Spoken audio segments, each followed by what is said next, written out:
Hi guys, I'm Anish Nair and I'll be the moderator for today's session. And the speakers are going to be Pranav Gupta and Anuj Matha. If you have any questions, just write them down in the chat box and the speakers will take them up later.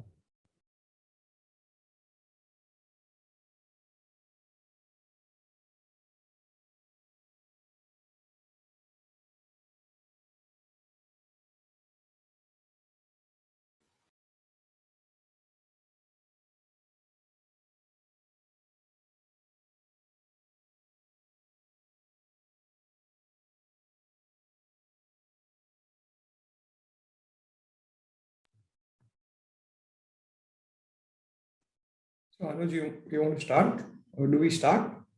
Yeah. So Pranav, Anuj, you can start by introducing yourselves.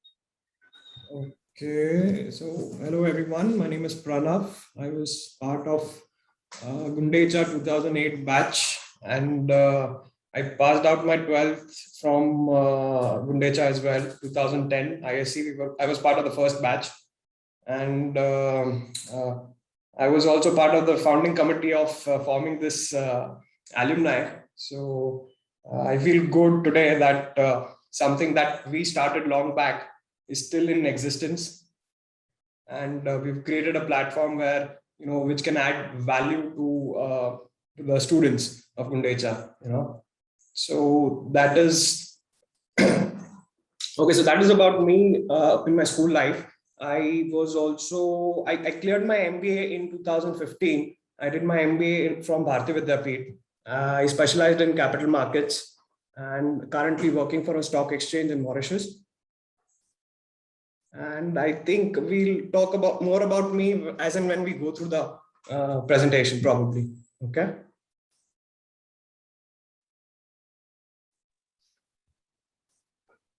Hello everyone, I'm Anuj. I did my 10th from GEAAA in 2013, and moving that after that I completed my uh, bachelor's and my MBA in 2020 from Great Lakes Institute of Management.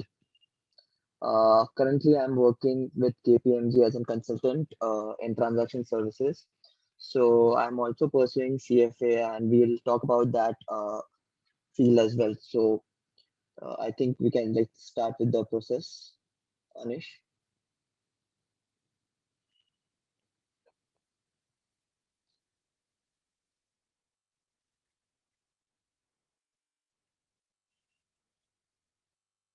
All right. So can we just have in the chat box the age group of everybody so we know who we are exactly targeting?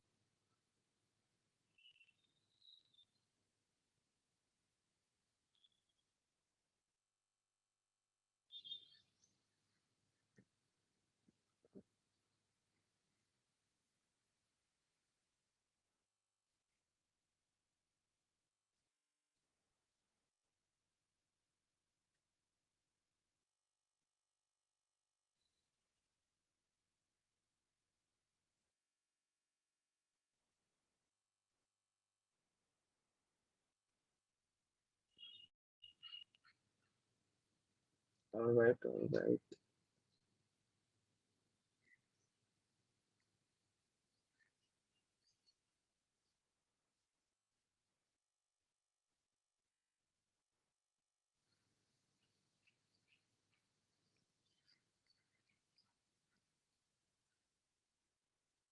So I think most of them are currently in 12th.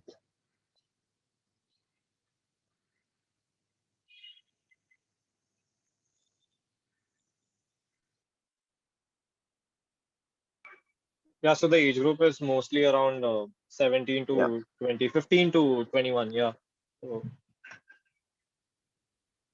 Okay. All right.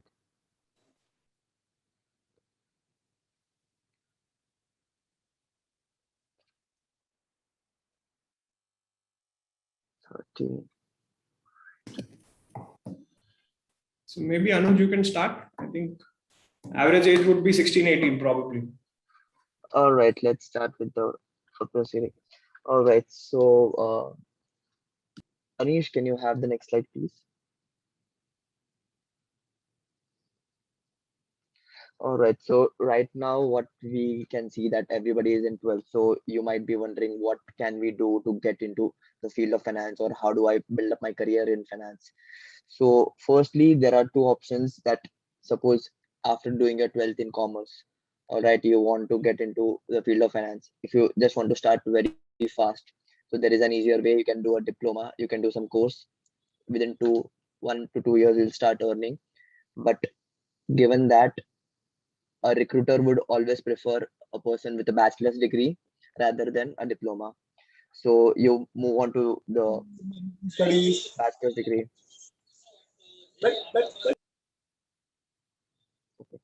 Yeah. So even in bachelor's, you have a lot of options. You will have your BCom, you will have your BBA, BMS, BBS, and BA. So even in BCom, what Mumbai University offers is specialization in various fields, in finance, in insurance banking, and in financial markets and investment banking. So you have all those options as well. So majority of the crux is that all these yeah. So all these courses are mostly around the same thing. You will have the basic components in there. You will get to know a wide variety of subjects. You will cover a lot of subjects. You will get to know like small parts of all the fields in finance. But depending upon the specialization that you choose, so you will have the more inclination towards that. Suppose if you take BMS, so you'll have more about management studies, about how do you manage a team, what are the management options that you get, like then you have how do you handle the management of a company, what are the principles that you need. So all this kind of stuff you'll get a little bit of operations also in BMS. Then after having BBA, you will have BBA would actually be a subset of MBA. So what you do in the 3 years, you would, when you move on to do an MBA, so you would see most of the stuff being repeated in that course as well. And BCom would give you a basic understanding of all the fields in finance, accounting, auditing, everything. So BCom is like your safe haven. You can, if you're not sure what you want to do your career in, and if you don't know what exactly which field do you want to prefer in finance, so you can have a BCom as your backup. All right, and then you can figure out what subjects do you like, which subjects are your keen interest in, or which are not. So you can just eliminate those subjects as well. So for me, I never really liked auditing, so I decided that I wouldn't do CA, because if you start with CA, then you would have to start with auditing and then move on to the different things. So I was pretty sure that I did not like auditing. I found corporate finance more fun, so I moved on to that part. So you have any other questions regarding after 12th or during your bachelor's? So you can just put them in the comment box.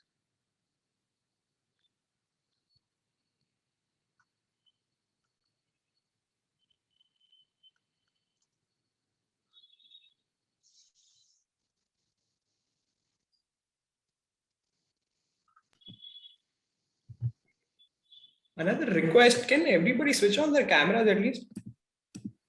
It's like we're talking to ghosts. Yeah, All right. So guys, can you hear me? how are those? Yeah. I think the audience cannot hear me. No, we can hear you, Pranav. Can, right? I think it will be nice to see some faces now.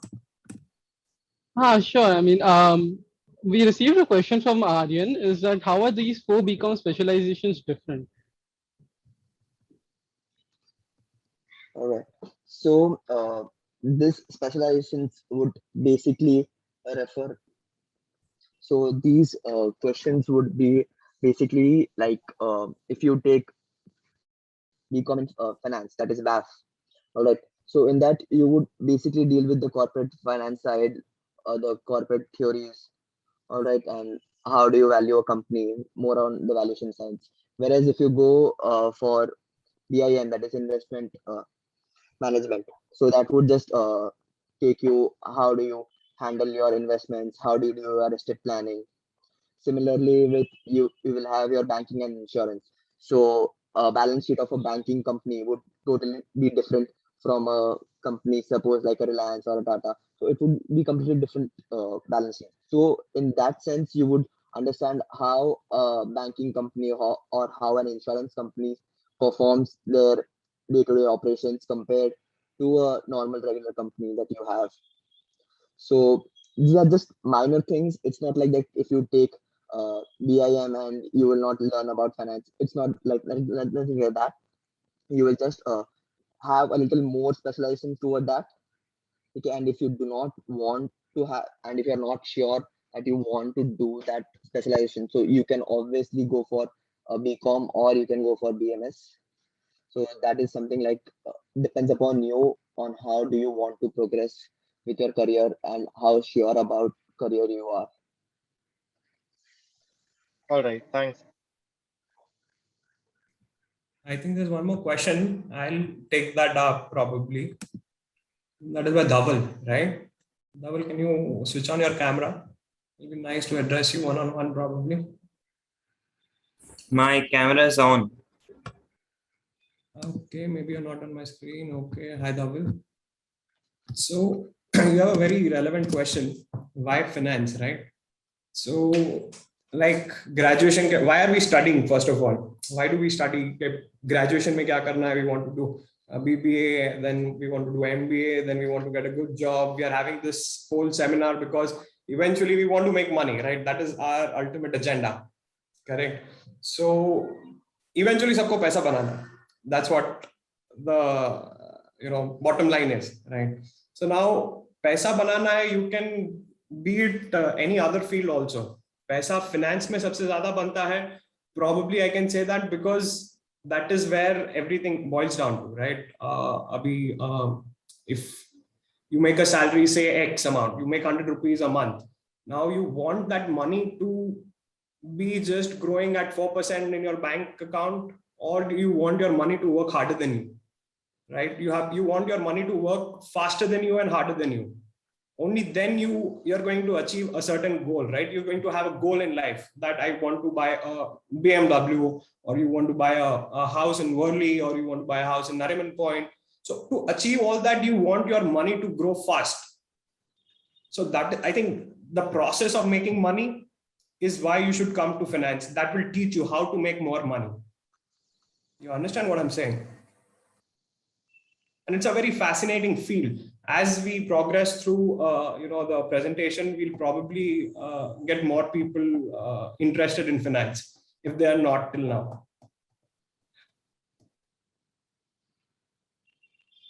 Yes, that answers your question probably.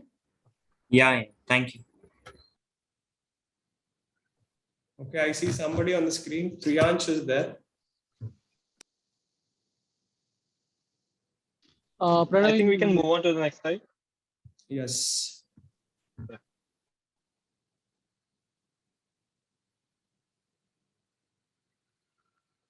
Anuj, you'll start with this. All right, yeah. So yeah, you're done with your graduation. Then what next? So even if you go to any company, even the masters aren't enough. Okay, you have done your MBA, you have done your professional courses. Even those aren't enough. How do you move ahead? How are you different from any other competitor or any other employee that the company is possibly hiring? Okay, so you would need more edge than just having a normal BCom degree, right?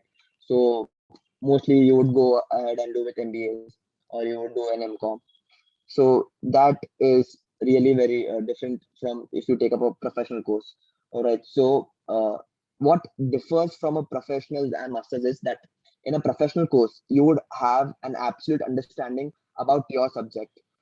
All right. So if you take CA, so you would be an absolute master. All right. People would trust you with your accounting skills in that company. All right. So they cannot challenge you that you do not know this just because you have cleared your exam. So that gives you a reputation that you know what you're doing. So that's why these professional courses matter that much. That's why they are more very important to the recruiter. That's why you will see that you would need an MBA or a CA or a CS for a particular field, because these institutes like you have ICAI, ICCS. So you all these institutes have an and high reputation to maintain, and these are very high standards. And these high standards, what makes business or the finance world very regulated and very comprehend, so that your profession is very respected in that field. So we'll be moving through all those possible options that you have. And in case if you want to know anything about a particular specific uh, professional course or a master's, or how you can start with them, you can just address that in a chat, and Pranav or I would be very happy to take that.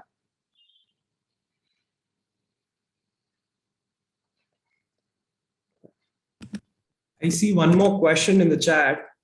It's by Priyansh. He says, what is the state of finance after COVID and disruptive technologies? It's a very relevant question. Just because I was in banking sector, I'll start with this. Maybe Anuj can add later on. So if you see the banking sector, which is probably the core of finance, has evolved the most. I don't know if you've realized how the bank account opening process has moved digitally. You don't have to visit the branch anymore. Like I was in Kotak. So Kotak has this new online account opening process now. You just have to click online, you have to fill in the details, you have to fill in your Aadhaar details, PAN details, and it picks up all your relevant information online. And there is then video KYC. So instead of doing a physical verification, you can do a video verification. So the bank calls you and you have to accept a call. The only limitation is that you have to be within the jurisdiction of India. So you have to switch on the location as well. So I think, this has probably, this probably would have not been possible had we not faced this pandemic. The leap that technology has taken. So just to give you an example, companies like TCS, Infosys, they had all their staff working from home within like a month or so, right? Within a month or two, maximum 2 months. So who would have imagined back then that every employee of the organization will be able to work from home? So I think this pandemic has only, you're supposed to look at positive things in life, right? So I think the positive thing is that technology has taken a leap, which probably wouldn't have been possible in the next 10 or 20 years. So we are progressing much faster now, I feel. Yeah, so Yes. adding on to Pranav's point, so if you just look back, okay, like if you go to 1960s and 1950s, at that time, what did you have? You did not have computers, so everything was done on paper and everything. So there was a disruption of computers, so that came in and everything got in to the computer, everything got digitalized. And then after that, we had Y2K, so everybody feared that the problem would be there for Y2K. So there was another disruption, and there was a dip, and then we moved past it. All right, so that's how the finance field is evolving, ever evolving. All right, then you had your economic crisis in 2008. So nobody had foreseen that, but it slowly built up, and then you had your different uh, issues with your Indian markets, and you might have all seen that Harshit Mehta scam thing. So there were loopholes. So having all these challenges in the finance field, so these will just push out to have a more efficient and more better field for finance. And this is how we keep innovating everything. So if you look back for like 50 years, so you wouldn't even think that doing a business or running a business would be possible in an online world. You all had brick and mortar stores, but if you look right now, most of your shopping is done by Amazon or by Flipkart, and they do not even have any reality retail stores or anything like that. So you think everything is moving as there is a disruption in the workspace. So given the COVID circumstances as well, we have come to this place that we have seen new things in the market. We have seen new ways to deal with this stuff. Yes, I will also add something to it. Ayushi, you can ask your question. Just a minute. So to add more, I don't know how many of you have read about neobanks, the neobanks concept. Has anybody? This question was by Priyansh, right? Priyansh, have you heard about neobanks? Okay, no idea. Okay, so neobanks is a concept where everybody, the banks are mainly tech-oriented platforms. Okay, so there is no physical presence of the bank. So if you want to open an account, it's online. And at the back end, they tie up with all conventional banks. Supposedly, Aryan supposedly starts a neobank. He gets a license from RBI and he starts a bank. So he does not have to be physically present in any parts of India. What he has to do, he has to just create a simple platform. Okay. And the account opening process, like I told you, it is very common these days. Banks have been opening accounts online. He will provide that on his platform. And on the back end, he will join hands with some other conventional banks. It could be probably HDFC, Axis, or Kotak. And everything remains digitally. So the cost of the banking comes down. And that's why they are able to offer better services to its customers, these neobanks. Okay. So currently, India is, after COVID also, if you see the number of licenses applied at RBI for neobanks has increased, because there is a potential. That's why these neobanks will be able to offer more interest, more savings interest rate, more services to its customers, like offering loan at a cheaper rate because their cost comes down, right? Opening a branch in any part of India, let's say, just imagine Mumbai. Mumbai is the most expensive place. Opening a branch in Mumbai costs a lot, right? You need to have a staff, employee, electricity, food expenses, etc., etc. So all that cost goes down, right? So I think anything that COVID has done, and if you are supposed to take it positively, is that we are going ahead, we are taking a leap into the future at a very fast rate.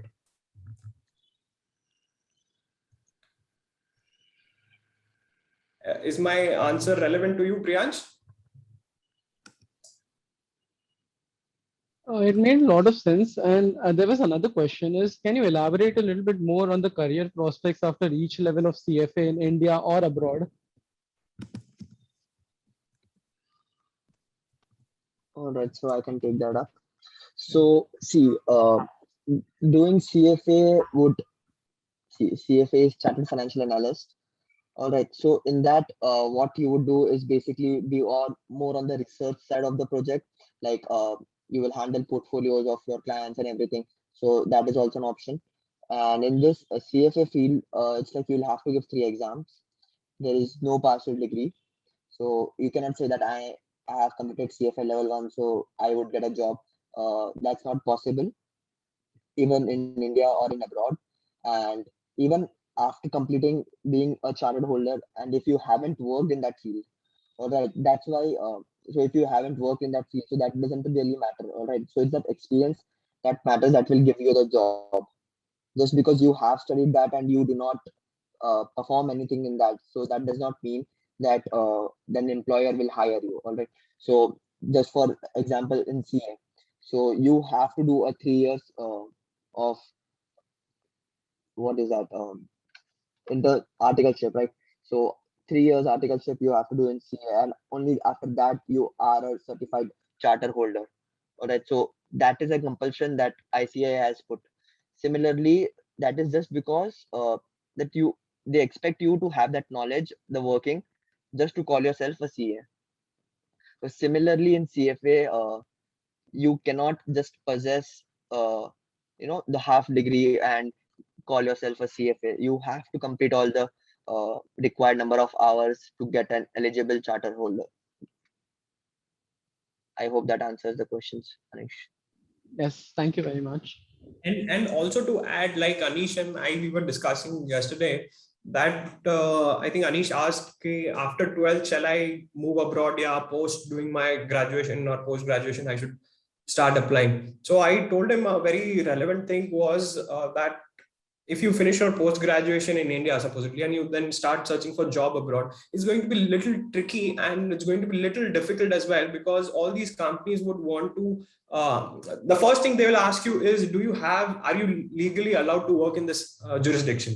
Supposedly, if you apply to some company in UK or say in Japan, they will ask for, this is going to be the first question. And if you say that you will need sponsorship to work in that country, it is probably a little hurdle which can take you to the which will be a hurdle to take you to the next round. So it's going to be a little difficult. So instead, a person who's already working in Japan, he will have an advantage because he's already there and he doesn't have to apply for visa and go through the entire process. So it is better if you want to work abroad, if you're already starting your graduation in that country or post graduation in that country, it will give you a little edge compared to if you are located in India. Right? Yes, Anish? Yes, thank you. Also, like all these professions that are available on this PPT, like they're a little bit like confusing, let's say, at first sight. So could you like talk a little bit more on the detail on these? Okay, so I see MA, MBA, MCom and professional courses. Okay. So what CFA, like, okay, I'll start with the basics probably. CFA. We can just take it one by one, as in first we can go with the masters, and then I think we can jump on to the professional courses and take it one by one, each step at a time. I think we Yep, have that this, makes more sense. I think, yeah, and I think we have another slide as well on that, right? About the professionals and the opportunities in that sector. So probably we'll be able to club that in there better, no? Yeah, makes sense. Makes sense. I think we can cover the education part of it, as in the years taken and how relevant it may be later on, and then we can jump onto that. Totally. Yes. All right. We have that slide, Anish, right? At the last where we have the professions where. Yeah. So probably we'll take that up later. Yeah, Ayushi wants to ask a question since a long time. So please let me know, how can I ask? I'm not allowed to unmute. Anish? Yeah, now I can. Can you hear me? Yes, loud and clear. Yeah, so hey, I am in the third year of my BBA, and actually I was about to pursue my MBA, but now I have changed my plans a bit. So I want to pursue my MBA or my higher studies from Canada. So I wanted to ask that, like, and now due to the competition, just an MBA won't do much. So I was thinking also to back it up with CFA. So what do you suggest? Like, I'm already in the third year, so now I have to prepare for say my GMAT and all that. So when do you suggest me to start my CFA? And like, if I go to Canada, would it be more relevant or not?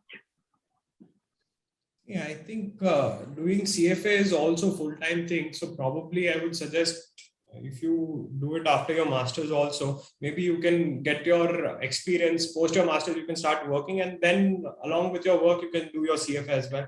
I think that is how Anuj is also managing, right? Yeah. So I'll take it from here, Pranav. Thanks. So Ayushi, so just like you, I was in my third year when I started with my MBA preparations.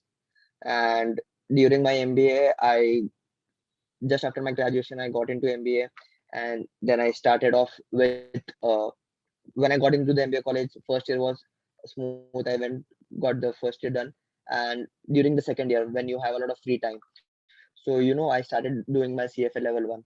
So yeah, you had that balance. You can do that, and after completing that level 1, I got a job, and now I'm doing a full-time job, and also on the weekends or after my work hours, so I'm studying that as well. So that's there and everything. That's possible. So it's not like that you will get a separate time to pursue CFA exclusively. You'll have to manage it. You will have to sync that in with your other things, other activities, or be it for any other courses, be it for CFA, be it for FRM, be it for CAIA, be it for any course. You will have to get that in somehow, and if you are really passionate about it, then you will have to push it through, and you will be able to get through it.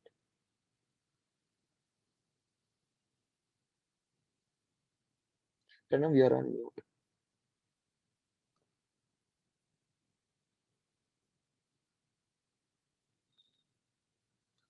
He's still on mute.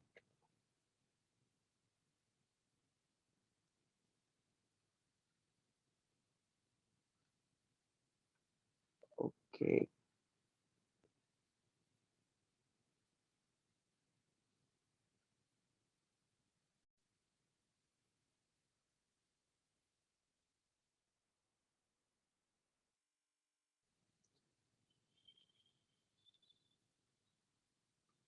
Ayushi, I hope your question was answered.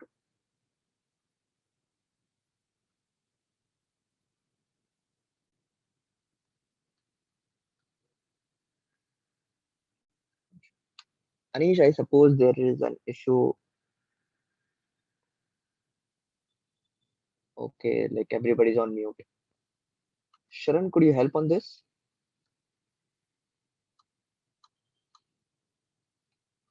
Yeah, whom should I unmute? Could you unmute Pranav and Anish?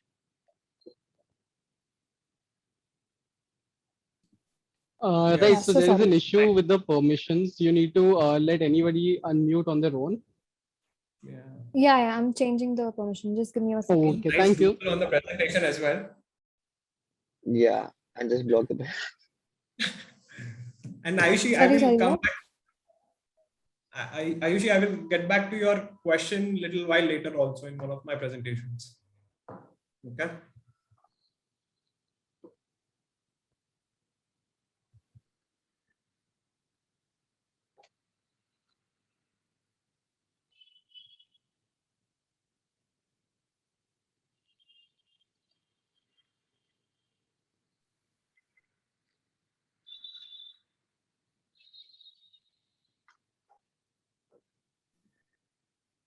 Yes. We had more questions, right? In between. Yep. Ish? I think there's a question. What are the qualifications necessary to become a CFO? By Priyansh. Right. I feel like you can just go through this once because while you're saying them, I feel like some of the questions will already be covered. So after that, you can come back to the questions that aren't answered. Correct. Fair enough. Which we have one more question. Which degree is the most suitable for wealth management by Kaushiki? Correct. So I think, like Anish said, Anuj, we'll address all these questions. I think probably will be answered during the presentation as well. So probably we move ahead with the presentation. All right. So I think you can start off with the profiles in finance. So profiles in finance, investment banking, corporate finance, accounting, wealth management, financial planning, stockbroking, banking, and NBFC.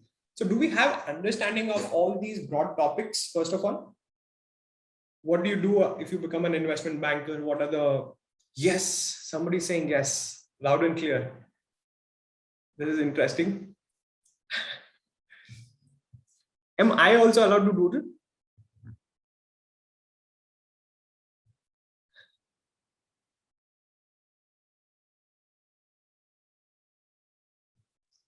Not sure, but not sure the doodle is necessary. But actually, I'm pretty clueless about NBFCs, to be honest. Okay. And so, So, I mean, so I'll start with NBFC since you picked up NBFC. So NBFCs are non-banking finance bodies. So what is the difference between bank and a NBFC is NBFCs are not allowed to take deposit. How does a bank work? What is the business model of a bank is the money that you and I deposit in the bank, right? They take that money, they give you some interest, and supposedly, let's take an example, Yes Bank, okay, or IDFC Bank, which is giving 7% interest. So they give you 7% interest on your money, and they lend it ahead with 10% or 12% or 14% as loans, right? Be it a housing loan or a personal loan or whatever. So the difference, what they make, right? That is 7% which they're paying, which is a cost to the bank, right? Which they're paying you 7%, and if they've lent for a loan at 14%, the 7% gap is what they pocket. And in banking terms, they call it NIM, net interest margin. So that is what they pocket when it comes to banks. Now, NBFCs don't have their own money. Like banks have their own money because depositors like you and I deposit money, and they can utilize that money to do many such things, right? To lend or for the treasury purpose or whatever. NBFCs don't have that. So what do NBFCs do? NBFCs, yes, they majorly deal with financing. However, banks have more functions. Yes, exactly. However, NBFCs don't have their own money, so they don't have depositors because they don't. The RBI doesn't allow them to take money, accept money. So what they do is, in turn, they borrow money from the banks or they raise it from the primary market and then they lend it. So for the cost that NBFC has on the capital is little higher. So if they borrow it from a bank, supposedly, so it would be probably 9% or 10%. So the margin, the NIM, the difference, it gets squeezed with NBFCs. So NBFCs are majorly involved in lending activities, you can say, and has a little less, function compared to a bank.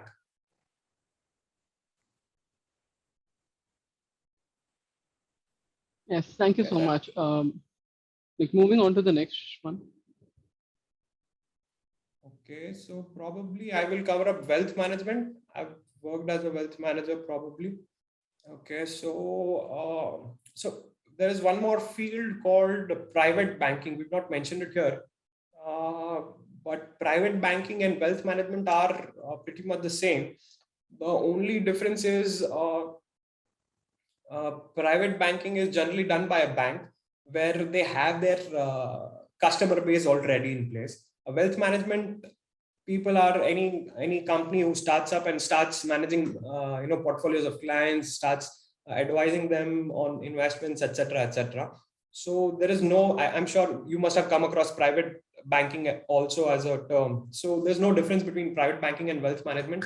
So I will tell you what private banking is all about. Okay, so now bank has their in-house so many depositors, right? So of course, a person who has a surplus money would want his money to grow. So that's where the advice comes in, right? By the wealth managers, that where to invest this money, or supposedly it's not always about investing also. Just to give you an example, there was this client of mine, he said, Pranav, I have this, he was a businessman, okay? So he said, Pranav, कुछ 20-25 crore रुपया मेरे पास 5-6 महीने के लिए आने वाला है. उसमें से I will need probably 10-12 crore rupees for my personal use. He wanted to buy some house or something. And he said कि बाकी का जो 10-12 करोड़ रुपया है वो 6 महीने के लिए आइडल पड़ा रहेगा, तो इन्वेस्टमेंट तो कर नहीं सकते, but how do we best utilize this money? So it is not always about investment also, but we give solutions where he can park his money safely. Okay, so it is not always about growing his money, but probably earn a little more compared to what a bank gives or a bank FD gives, right? And which has to be a secure investment, not investment, but a secure place where he can park his money. So that is wealth. Another thing, interesting thing I will tell you about wealth management is it is not just about money or everything. It builds on very deep relationship between client and the bank, you can say. To give you another example, it was not part of my team, but they all used to sit next to us. So there was this client from Mumbai only, and he had a request that he wanted to buy a sea-facing bungalow in Juhu.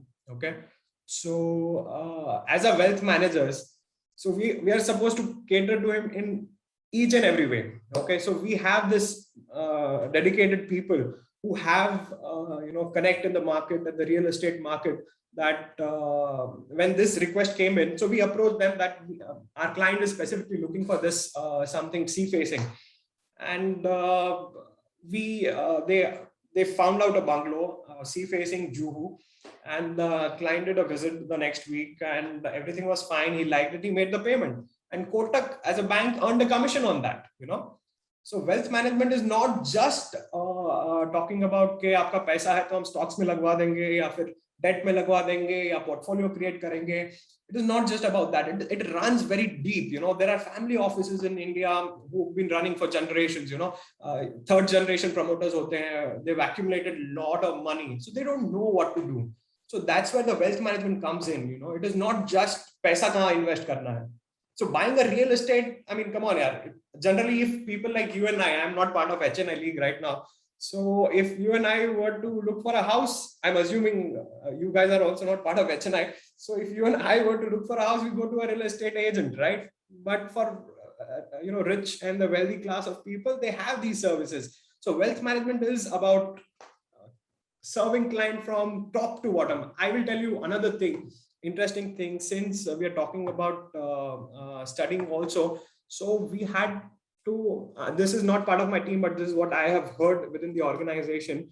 One of my colleagues' client wanted some recommendation to apply in one of the universities for his kid. So Kotak, as a wealth manager, we figured out internally who's the senior person who has connect in Canada, not Canada, I think it was in UK, UK or Norway, I can't recollect, but who has a connect there, and they could write a letter, a recommendation letter on behalf of his client, So it is not just, so wealth management is a very broad, and if you get into it, it's very lucrative business, okay? Because you make fantastic commissions when you get such deals.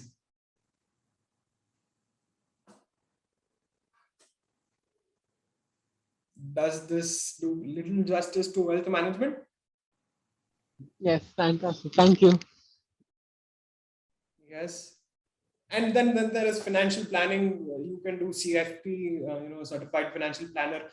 Okay, so interesting thing, wealth management will cover that aspect as well. Because what happens is wealth, they have one relationship manager. Okay, like I was a relationship manager at Kotak Wealth. So I have set of people under me. Okay, so if I need anything, supposedly I want someone from the specifically from the market or the research department who can help construct a portfolio, I can just call him up, ask him, we have a meeting. Okay. Okay, I think they've got enough I of me. think someone is getting bored. Yeah. No, I think they're bored of me. Anuj, you should stop. You should start talking. All right. So anyways, coming back. So I have this access to set of people from different departments. Like I said, for real estate, we had a person. So we call him up that we have such requirement. The client wants to understand the markets. So we get a research guy, somebody from the equity, somebody from the debt. So we can all do that. So financial planning is also, you can categorize it under wealth management. Stockbroking also was we had association with securities division. So where we would, offer a special rate and advisory fees to our clients. So supposedly, like I think, if I'm not wrong, at least till last, we were accepting anybody who wants to invest more than 1 crore, we would only accept their investments. So, and we would give them a special rate as well, right? So brokerage, what you see in the retail segment is probably 0.5 basis, right? It is, or maximum it goes to, which is 50,000 rupees per crore. So if you buy a stock worth 1 crore rupees, you have to pay 50,000 rupees as brokerage. So for really large trades, people who are really interested or are going to trade with huge amounts, this is negotiated very well. Okay, it goes down till 10 bips, 7 bips, 6 bips, So it all depends how the client is, what is his net worth, how much he's invested with us. Sometimes, we also consider a fact that he has probably 120 crores with us, but somewhere outside, probably with HDFC, he's holding another 500 crores, So we find that out. This is all market intelligence. Huh? So once we find that out, we try to ask him, why are you with the other guys? So he probably will point out something like stockbroking, that they pay me a better, they charge me less. So then we try to say, okay, sir, you shift your portfolio here. Okay, so he says, okay, probably I'll start with 5 crores or 10 crores, and then we'll see. So we try to negotiate, sir, agar aap 25 crore se start karenge, so probably we'll be able to offer you something better than HDFC, So that's how the whole the market works, and it's very fascinating to work in wealth. Huh?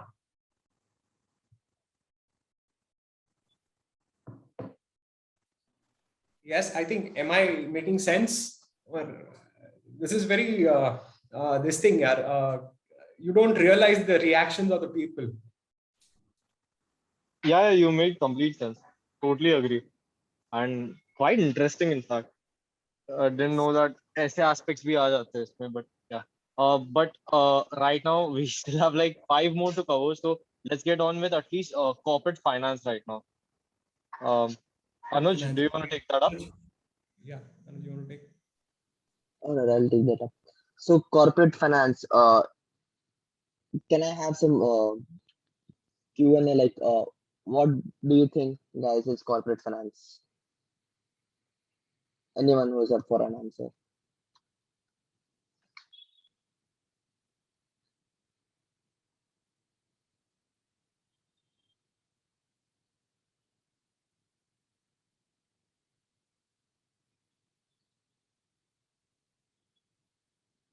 Handling finances of big corporations. Yeah, sort of, but yeah,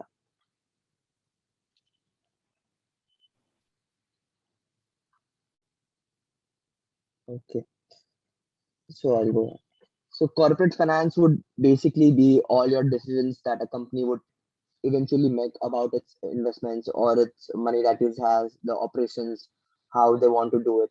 All right, so it can be anything. If they want to do a new project, do they want to do an expansion? So all that would come under your corporate finance action. Okay.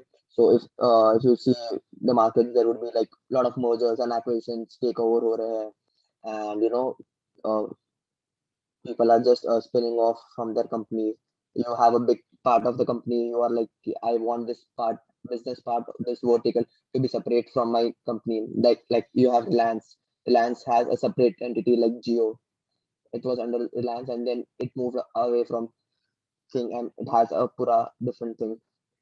So all these kinds of actions would you can see in corporate finance. You would get to know how much the mergers and acquisitions are there. That's what I deal with in KPMG as of now. So I'm in that field, helping companies, in transaction fees. So you have lots of stuff in that. It's very interesting if you see, because no one deal is similar to any other deal.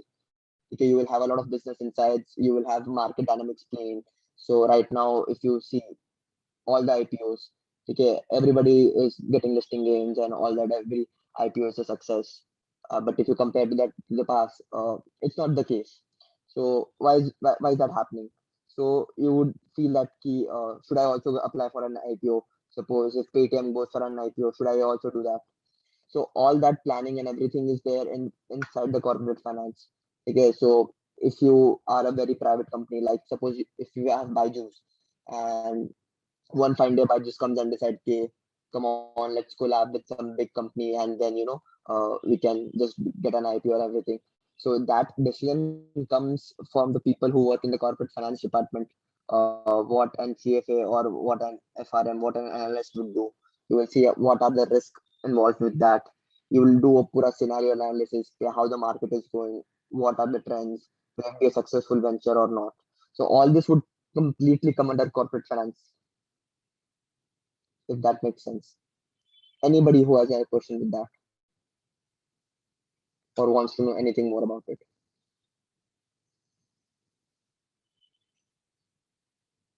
I think you can address the questions after we cover the slide. So the left ones are accounting and investment banking, right? Can Yeah. we start with accounting? So do you want to take it up, Pranav, accounting? I'll Or take should I just investment continue with banking. that? All right. So yeah, accounting is like you will have accounting everywhere. Every good company needs an accountant. Every function is related to accounting.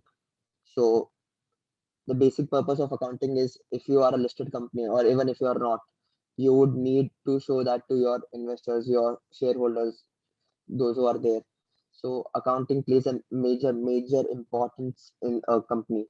All right, if your accounts aren't right, you can see like everywhere there would be scandals about the CEOs, CFOs, that they haven't done this properly, or even if it's the slightest of the thing. So accounting is like topmost priority of a company to get it straight. That's why you have CAs and CS everything. So that is why CAs are so highly valued anywhere, CAs or CPAs, because these guys need to have a very keen eye for details. All right, if even if they mess up anything, so it's not just their one small mistake, it's the entire company's who's being at the stake. So that is very highly responsible job. You'll have to get the accounting right. You will have to see what regulations you are following, you are in all the regulations and everything is correct, you are following with the law from country to country. So that all majorly comes under accounting and how you deal with that.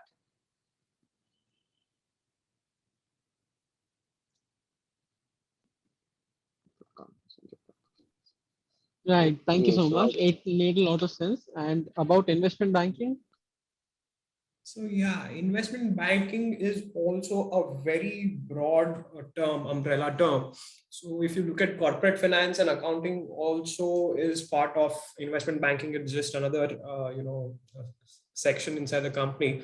So investment banking, if you talk about mergers and acquisitions or the valuations of the company or bringing an IPO, like you said, Anuj said about corporate finance in corporate finance. So all these activities are part of investment banking. To broadly, categorize, in fact, investment banking, and if I compare it with wealth management, so investment banking is more like research. Can we mention about private equity? Yes, so private equity is part of wealth management. I'll come to that as well again. So investment banking is more from, if you get a job in investment banking, client interaction face to face happens at a very later stage in life. Like investment banking, you start as an analyst. Okay, so you stay an analyst for 3 to 4 years, and all you have to do is manage the instruction given by an associate. So I'll tell you the hierarchy in investment banking. It is an analyst, and then you have an associate, and then you have vice president, then you have director, and then you have managing director. So the client interaction generally happens with director and vice president. So only they are the people who have spent years in the industry are allowed to talk to clients face to face. Whereas when you start in investment banking as an analyst, it is more of preparing Excels or preparing reports, finding out more details, the nitty-gritty of the mergers and acquisition, the legal aspect. So all that when you start your career in investment banking, this is how you will progress. So you have to take a call yourself first. That what do you want to do? Are you good with people? Are you good with people management? Do you want to talk to people? Do you want to meet more people? Yes, of course. So the idea is, if you are very enthused about meeting more people, talking to them, like I am a salesperson. Okay, so I like talking to people. Right from my initial days, I've just met so many people. I love talking to them. I try to explain them what products we have, what we're trying to do. Interaction with clients, you talk to clients, you learn so many things yourself, right? Because you meet clients from different industries, different backgrounds, so you try to understand, and then it's a very different, you enjoy that thing. Like I specifically enjoy meeting clients face to face. But there are set of people who want to sit inside the office and do probably research, or probably like there is another if you look at the investment banking head, there is front office, mid office, back office. It's probably part of all the organizations. So mid office, back office is more probably into following up instructions. You have to do this, you have to do that. There is no what do you say, innovation on. There is no art in that. You have to just process set of rules and regulations, and you have to just keep on doing the same thing. Sometimes in back office, things get very monotonous because you're supposed to just do the same activity every day, same thing again and again and again. Okay. But whereas when it comes to front office guys, like a person who's part client facing, every human you interact with, it's a different experience. It's a different way to crack a person, and the best thing about sales, how sales happens, that's if your client knows 10 things, you got to know 11. Okay, that is when sales happens. And it is very interesting. Well, at least from my perspective, that does not mean that jobs in back office or mid office are not supposed to be taken up. They're also there's a lot of responsibility required in such roles as well.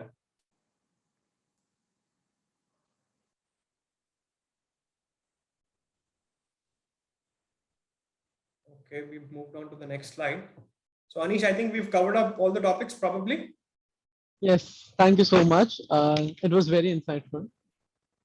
Okay, I hope so. Okay, so before we come to this slide, I want to ask the audience a question. Do we know about the eighth wonder in this world? We've all heard about the seven wonders, right?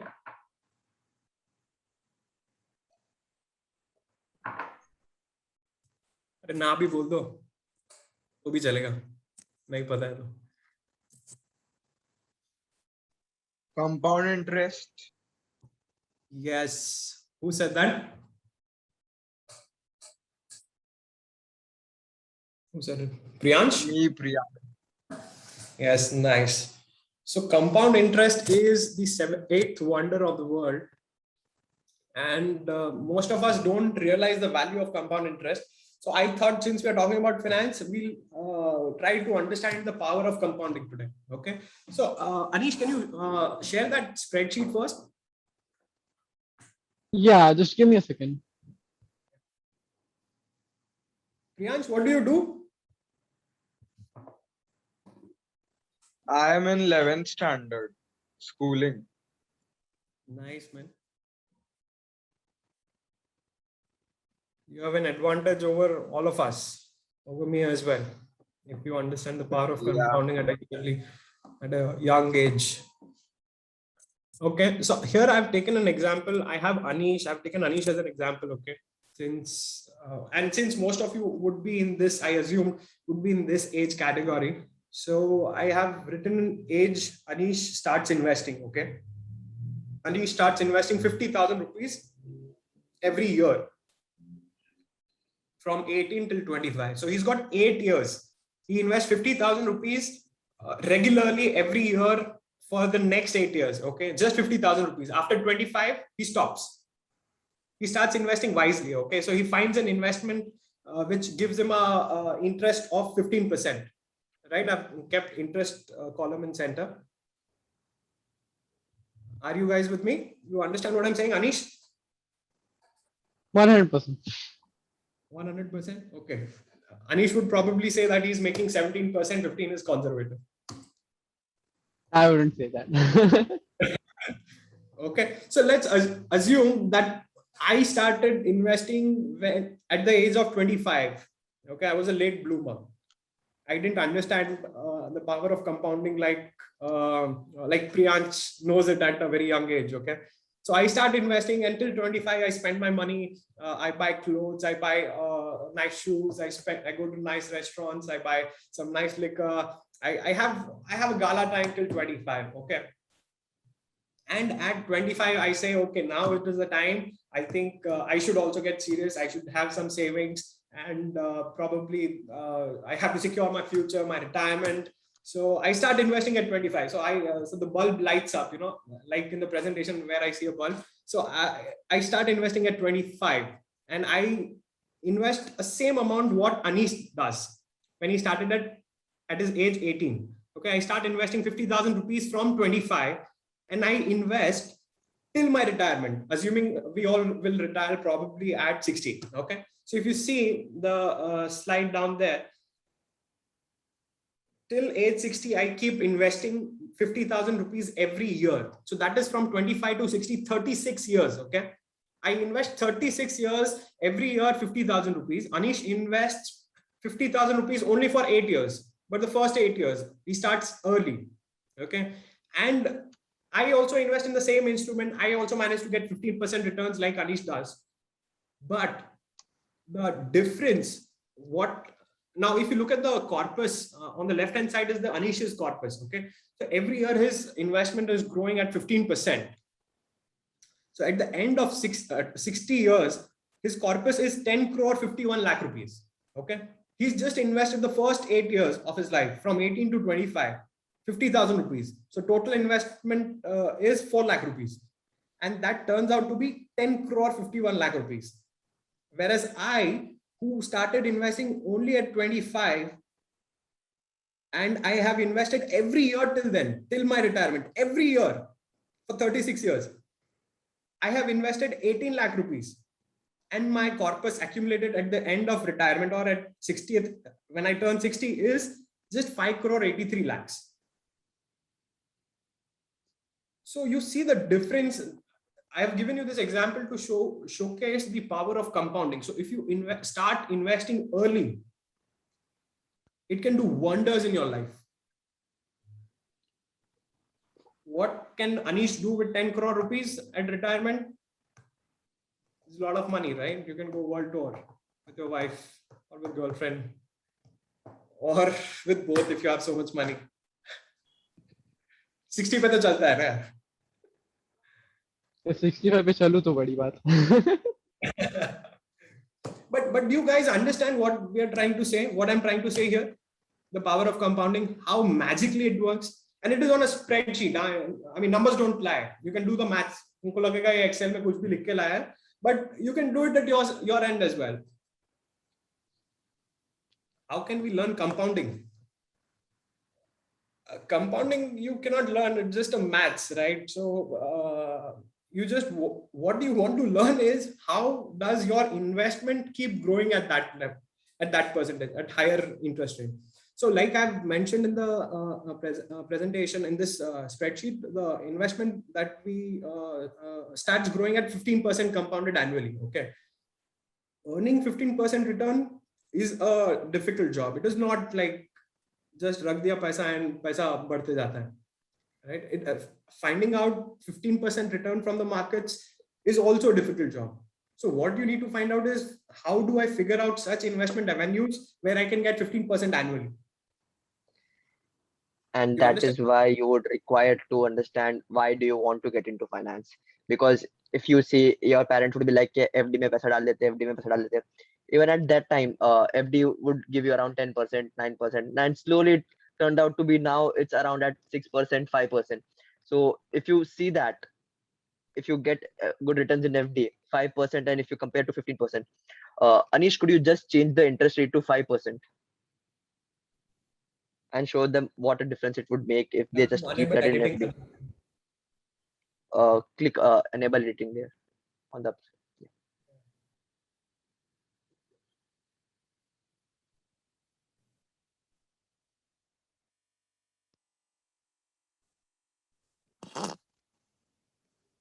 %5, right? Yeah. The difference would be very minimal. If you scroll down.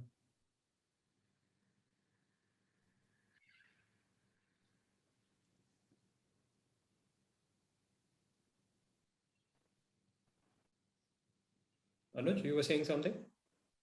I think there's a lag on the screen. Okay, I think he's done it. He's done it to 5%. Anish has done it. I don't think it's okay. It's done because even after compounding, it shows 57,500. It's still 15%. Just press F9 if it's not calculating properly. Just press F9.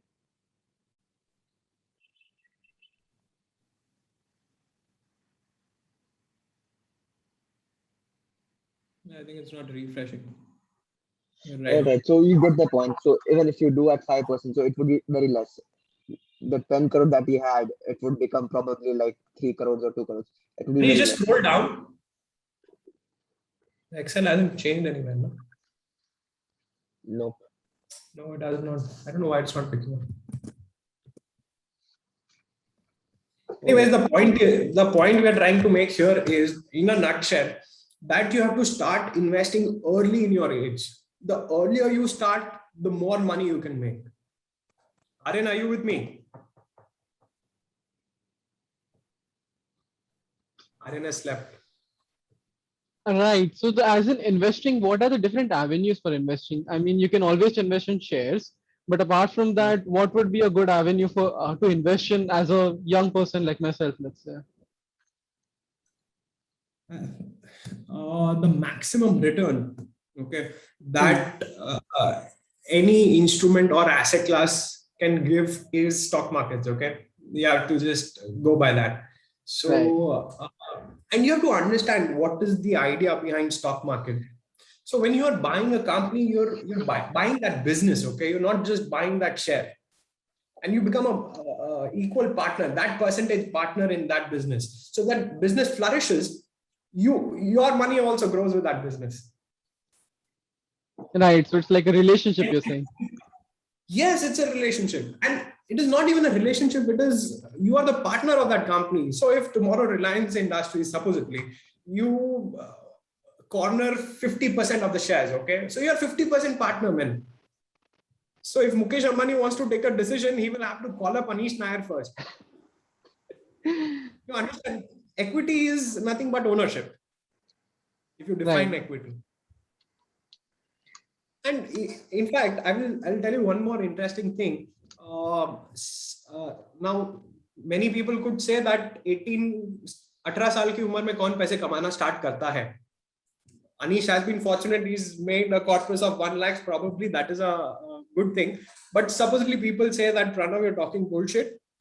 18 साल में 50,000 रुपया, 19 साल में 50,000 रुपया, 20 साल, 21, 22, 23, 24. शायद probably will start earning at 25 or 23. Okay. So let's take that as an example also. Supposedly, आप मेहनत करते हो till the career of a person, anybody in this session would probably be approximately 30 years. You know, you start at 25, 55, 60, 30, 35 years, roughly. Am I right, Anish? Probably you start working at 25, or probably say you start working a little late, 30. Right. You have 30 years at your disposal to grow your money, right? Yes. Now, if I have 30 years with me, and if I double my money every 3 years, okay, I will have 10 doubles in my life. Right. Correct? 10 doubles.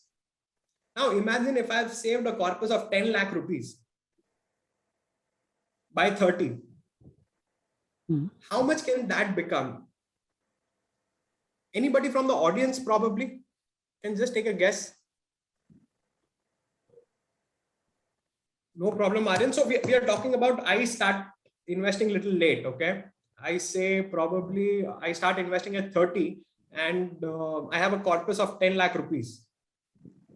And I have 30 years of career and I say I try to double my money every 3 years. So what is the amount that 10 lakh can become at when I turn 60? Just take a guess, random guess. How much can that 10 lakh become? Probably 5 crores, 7 crores. I don't know. Random throw. Random, perfect. 5, 7 crores. 102.4 crores. Oh, he's done the math. Who's done this double? Double 102.4 crores. 40 lakh. 102.4. Exactly. So that 10 lakh. Anybody else who understands this? Anyways, so we'll come to this. How it works is 100 crore is the right answer. You can make that 10 lakh rupees grow to 100 crores. I mean, a lot of you would start thinking that my father worked all his life and we are nowhere close to 100 crores. But you have to understand, how can this 10 lakh become 100 crores? Okay. So if you see, how many of you know the rule of 72? The rule of 72 says, Don't know. So the rule of 72 says if you divide 72 by a percentage, that is the number of years your money will take to double. So if you divide 72 and your investment is growing at a rate of 10%, it will take 7.2 years for your money to double. It's a thumb rule, okay? So if my money to double every 3 years, we are talking about money to double every 3 years, right? So for my money to double every 3 years, I need an investment which grows at 23-24%, roughly, right? So if I double my money every 3 years, and here also the power of compounding works, okay? So we'll have 10 doubles. We all are on that same page, Anish? Yes. Correct? So I start with 10 lakhs and we'll calculate, okay? Everybody, if they can help us calculate, like Dhaval has already done, probably has an Excel open. We'll try to do it verbally, okay? So first 10 lakh becomes double in 3 years. We have 20. 20 becomes 40. 40 becomes 80. 80 becomes 160. 160. That is 1.6 crores, right? Right. 1.6 becomes 3.2 crores. 3.2 crores. So 3.2 crores in 15 years. We've seen 5 doubles right now. Correct? Right. So now this 3, for ease of calculation, we say it's 3 crores. Okay. Okay. Like doubles got an exact number, but we say let's go with 3 crores. Okay. Okay. So now just imagine how this 3 crore in the next 5 doubles will become 100 crores. So 3 crore becomes 6 crores. 6 becomes 12 crores. 12 becomes 24 crores. 24, and then 48. And Right. then 48 becomes 96. 96. If you take a perfect figure, double as a right answer, it's more than 100 crores. So the idea is you can really, make this kind of money in the stock markets. And it is not like 25% or 24%. There are people in the market who are giving you such kind of returns. Just to give you an example, there's a PMS by Rakesh Jhunjhunwala, Alchemy Capital. They are giving this kind of return. White Oak, Saurav Mukherjee, Marcellus Investments. These people are getting these kind of returns, and people have made so much money. Is it easy? I don't know. But is it possible? Yes. Maths doesn't lie, right? Numbers don't lie. Right? Right. So what I'm trying to say is that you can make this kind of money in the stock market. And even if I started late, like Anish in the previous example said, I started early, I've made 10 crore rupees, I still haven't missed the bus probably. Right. And if it was easy, everybody would make it, right? If it was easy, everybody would be a billionaire. Right. I feel like everything takes hard work. Sorry? Yeah, exactly. And money making is the most difficult thing, probably. Nothing comes easy to you. Success doesn't come easy to anybody, right? You have to work hard for it.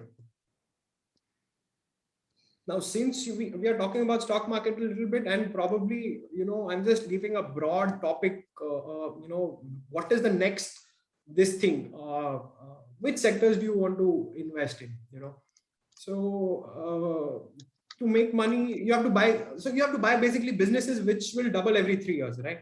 Now, which businesses in the coming future will do that? We have to understand that. Like Stone Age did not end because they ran out of stones, right? Or the oil age will not end because we are running out of oil. We are running out of oil. It is not like $60 barrel hai, to wo $120 barrel ho jayega, we will not buy. People are still going to buy. People are still going to use the fossil fuel. But we will not shift to electric because we are running out of oil. We will shift to electric cars because technology will take over. So we have to focus on areas, companies which will be the future.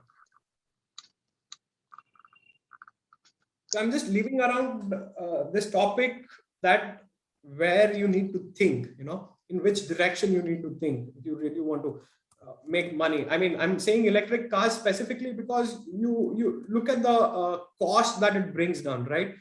In Mumbai, we pay how much for a parking spot? 5 to 10 lakh rupees at least.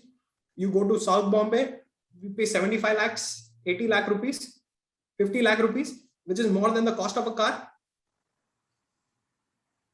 Right? So all those things will come down.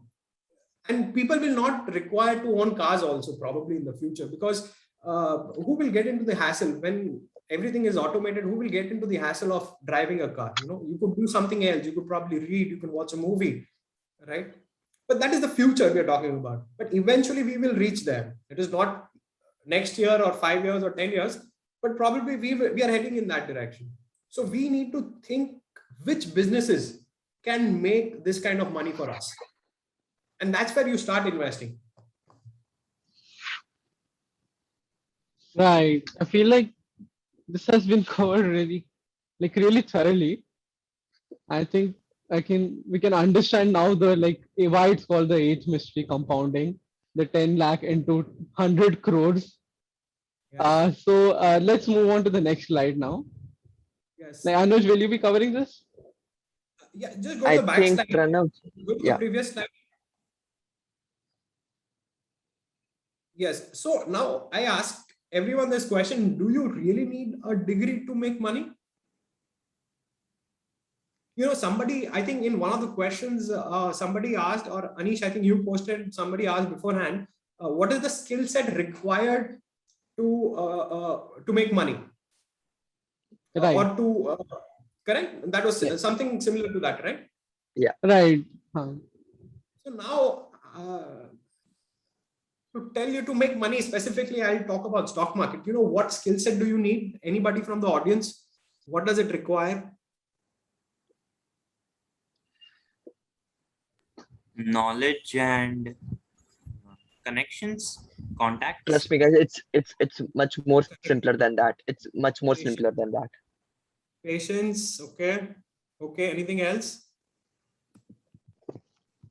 I think हमारी conversation only Dhaval और आर्या नहीं सुन रहे हैं.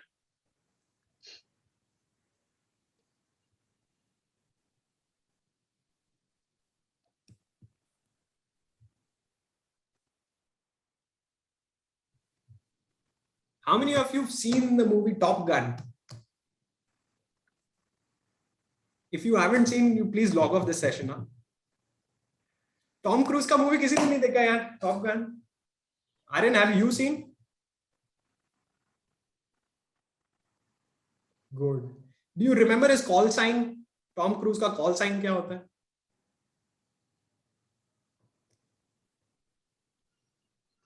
What is it? His call sign is Maverick. His call sign is Maverick. Do you know what Maverick means?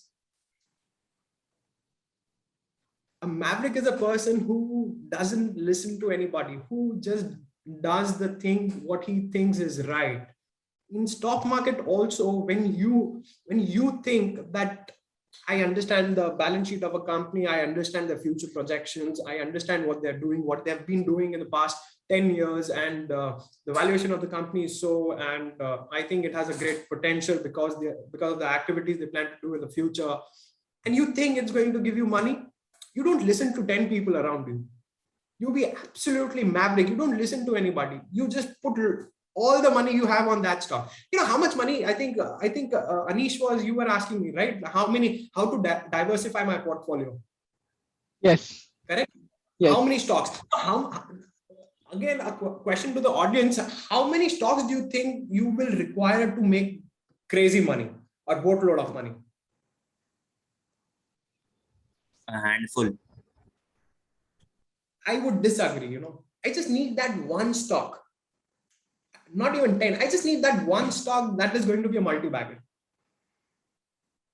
And when you're sure about that, you put everything you have on that. But then there's a risk involved as well, right? If you're a maverick, you don't listen to anybody, and if that stock doesn't work according to you, you've lost all that money. That is where people who are experienced make all the money, and people with money lose all the money in the stock market. So you got to be absolutely a maverick in the stock market to make money. So if you ask me, do you need a degree to make money? I would probably not luck. I don't give any credit to luck in my life. So probably not luck, but maybe a lot of people give a lot of importance to luck. So maybe you can say that as well. Maybe if you see in this context that all you need is just an common sense and observation skills, that if you see a company is doing good, you believe that company is doing so good, like you've been using their products since your childhood or something like that. So, you know, those habits wouldn't go. If you are using Colgate since you are 2 years old and you're still using Colgate, obviously the population is growing, you would still use Colgate for the rest of your life. So, you know, you can spot such common trends. You know, it's just observation skills that you would need to see how's it going. Now, if you see the oil wouldn't be used in like 5-10 years, you would have more like everything electric vehicles and electric planes and all that kind of stuff. So, you know, you would find those companies which will have those electric potential. So it boils down to your common sense, your observation skills, and patience. That's it. And to add on to that, if it was assured that if I do CA or I do CFA, I will make all the money. So does it mean that only the richest people are the people who've done CA, who've done CFA? It's not, right? It's not. It's like government tells you, right, that you need a driving license to drive a car. But do I really need a driving license to drive a car? And the answer is no. No? I can still drive a car, yaar, boss. Do I need a degree to make money? No, boss. I can still make money. So that, having said that, it does not mean that we all stop studying. Okay. The requirement of degree is there because corporates don't accept you unless you have some basic understanding or knowledge. And it is not the thumb rule that agar aapne CA kar liya ya CFA kar liya ya MBA kar liya, so the money is guaranteed that you will be able to make money. If that was the case, then we pick up the best, the topper of the batch from the best college in India or in the world, and we put him in place of Mukesh Ambani. Will he be able to run the company the same way? The answer is no. You just take it from me. Right. So, Pranav, so the point that I understood, and tell me if I'm wrong, was that not necessary to chase after a certain degree just to earn money, right? yes, Right. yes. The So idea even is if you we are look all at the here to make billion- money, right? The ultimate goal is to make money. Right. The process could be there could be different paths taking to it. It doesn't have to go through a degree. Right. So most there is of no the one right. billionaires in the top in the Forbes, right? Most of the billionaires, they aren't they do not have these degrees. They are just drop out and they started their own business. They believed in themselves. So it's not like you would actually need a degree. You have examples right there that people without degree also are doing very good, and people with degree are also doing good. So it's just the process that you go through, how you get to that end goal, how do you make that money.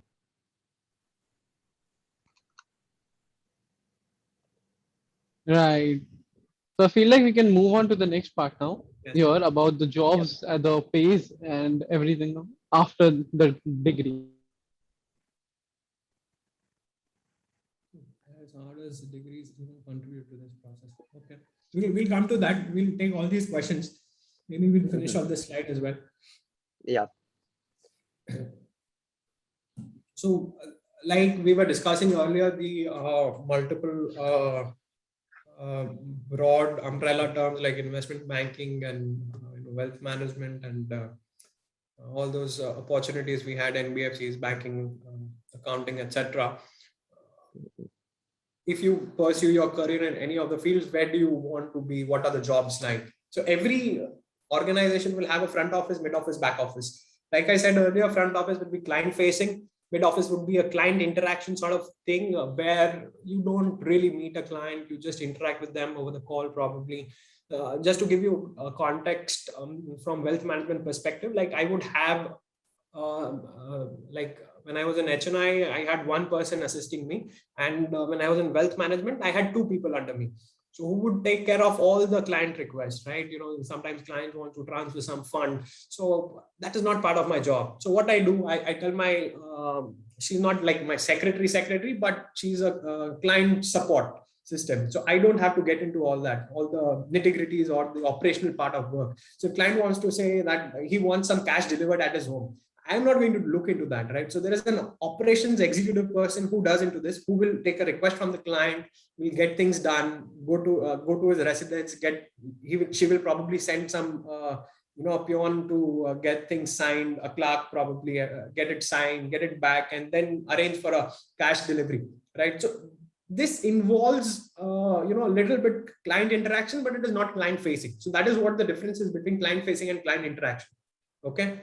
And then there is a back office guys who are just into operations. If there is suppose a client wants to, supposedly like we used to get a lot of executions done. Somebody wants to invest in mutual funds. So we get the copy signed, and then the execution part, a person who enters into the system and does this is a back office person whose job is just to enter things in the systems. Okay, so this is the broad categorization where the front office, mid office, and back office, where you land up in the jobs. So, and you also need to know where you want to do, okay, what you want to do. So if you want to be client facing, you got to start finding out jobs probably where sales or which involves a lot of client interaction. You should start pursuing that. And if you think you're not very good or well versed or confident about it, you get into mid office or back office as well, because that also requires a different skill set, And having said that, see, we've again mentioned banking. What are the options here? So you get into product development. At banking level, product development is very broad channel, because developing a product and then getting it implemented is a very difficult task. So how a product is developed, supposedly if I'm launching a scheme, so how will the scheme work out? What is the target audience? What segment of people we are targeting that? Is it the retail clients? Is it the HNI clients? Or is it the ultra HNIs? Or we are just targeting family offices specifically? So product takes a lot of development. It is not client interaction, but it's a lot of research. So you get into product. Then there's private banking. I already spoke about. Only 30 minutes. Sure, Garima. Lending I've discussed already. Broking as a sales trader. I don't know how many of you understand as a sales trader, but the guy who actually punches the order for your clients, gets the deals, interacts with client, is a typical example of sales trader. I'm sure all of you must have seen Zindagi Na Milegi Dobara. Hrithik Roshan plays the role of a sales trader. Then a jobber is a person, who's got a very typical thing, who tries to take an arbitrage. Jobber is a person who, just sits on the screen all day long, right from morning 9:15 to 3:30, according to Indian market time. And every second, every move, he will try to take an advantage. So if you get a stock at 10 rupees, he will buy at 10. And if he sees he can sell the stock at 10.5, he will sell it. He will make that 50 paisa. Okay. So that is the role of a jobber. So every day he will buy 100 times, 1,000 times during the day, and he will sell 1,000 times a day. And whatever the net is, that is what his take home is. So that is the role of a jobber. So you need to be really good at executing and at maths as well, because we're not talking about such small numbers if you want to make more money. HFT is more from the high frequency traders, more from algo trading. So you've got to be an engineer, probably first qualification as a qualification, because you need to design, you need to write codes for the system to generate automated response whenever there's a price movement or a particular condition is arrived in the market. So that is what HFTs do. HFTs as such, generally you will see the opportunity lying abroad, and we in fact have Suraj Kalia, one of the batchmates, or one of the students from GEAAA, who's taking this session, right? Suraj Kalia for engineering or something like that. I think he works for a HFT firm. You guys should tune in if you are very interested in HFT. And then there is broking as research. In any company you go, or any broking industry you go, any broking company you go, there will be different researchers, or there will be segment. Like for oil and gas, there will be one researcher. For technology, there will be one. For banking, there will be one. For FMCG, there will be one. So then you have research categorized according to the sectors. And then whatever sector you feel you're interested, or you think you will be able to do that, you get into that particular sector. And that is why you'll see, probably if you switch on the TV, you'll see you have a researcher from oil and gas. He specializes in oil and gas or technology. He'll be able to talk. So that is how you specialize. And then there is above all these departments, there's a fund manager, right? So he understands all the departments, all the fields together, and then he's able to execute what he wants to buy and what he wants to sell according to the research reports these guys generate. Okay. Then you have wealth management, PMS, AIF, mutual fund, equity, debt, hedging. One of the question was private equity also. So private equity is also part of wealth management. So I will give you an example on private equity as well. Like when I was part of wealth management, we sold stocks. So what is private equity? Is basically stocks which are not listed in the market. right? So these are held by private people or the promoters of the company, and are not freely accessible to people like you and I.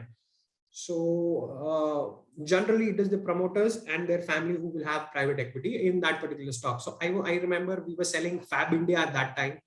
Fab India has, I think, now filed for this what do you say, IPO, or their red hearing prospectus with SEBI. And the another stock was Bira 91. Beer, I think everybody must have heard Bira 91. So those were the two companies at my time when we were selling. So what happens in private equity is, we find that somebody wants to take an exit, somebody from the family member, he wants to cash his earlier investment, right? So we try to find out a prospective buyer for him, and we connect them, right? So we ensure that supposedly Anish wants to sell something, okay, so we will figure out what price he's expecting. Do you mind going below a price? What is the chunk you want to sell? Not necessarily he will sell out everything he has. So if he's owning probably 10% of the company, he would say, I would probably just dilute 2% or 3%. And maybe if the deal is good, maybe Anuj is ready to give him a higher price, he'll say, probably I can do up to 5%. So then that negotiation and everything that happens, and it's a very long process, it takes at least a month or two where you can come to a conclusion and the deal goes through finally. So that is how the private equity also works. I picked up private equity because that was part of the question. PMS is portfolio management services. This is how Warren Buffett started back. I don't know if you guys have heard of Warren Buffett, but Warren Buffett is the world's largest investor. He's like God of stock markets, you can say. And that's how he started with his money, his family money. He used to collect the pool of money and then invest in the market. So that is what PMS is, nothing but investing guru. Yes, you can say that. He's the biggest guru of investment. And that's how he started. And that's how SEBI has also allowed people to do things here. So a lot of big names, famous names, you'll be able to buy. Like I said, Rakesh Jhunjhunwala has Alchemy. He's one of the board members on Alchemy. So Marcellus, the Saurabh Mukherjee is very popular.